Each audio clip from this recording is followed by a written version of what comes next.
బీసీలకు 42% రిజర్వేషన్లు తేలాకే స్థానిక సంస్థల ఎన్నికలకు వెళ్తామన్నారు పీసీసీ చీఫ్ మహేష్ కుమార్ గౌడ్. బీసీలకు 42% రిజర్వేషన్లు చట్టం కాకుండా బీజేపీ అడ్డుకుంటోందని ఆరోపించారు. బీజేపీ నేతలు దేవుడి పేరిట ఓట్లు అడుక్కునే భిక్షగాడ్లని మండిపడ్డారాయన. బీసీ రిజర్వేషన్లపై ప్రధాని మోడీ అమిత్ షాను ఒప్పించలేకపోతున్నామని విమర్శించారు. అమిత్ షాను ఒప్పించలేకపోతా ఉన్నారు.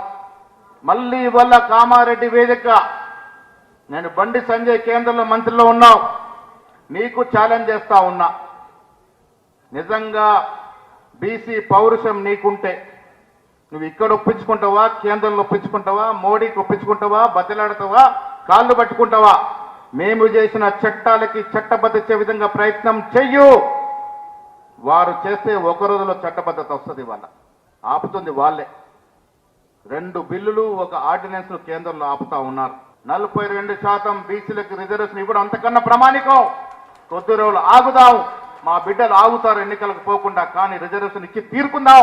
పోయేదాకా చావేందో రేవేందో తెలుసుకుందామనే మాట మేము నచ్చ చెప్పుకొని ఇవాళ రిజర్వేషన్ వస్తేనే ఎన్నికలకు పోదామని నిర్ణయానికి వచ్చినాం.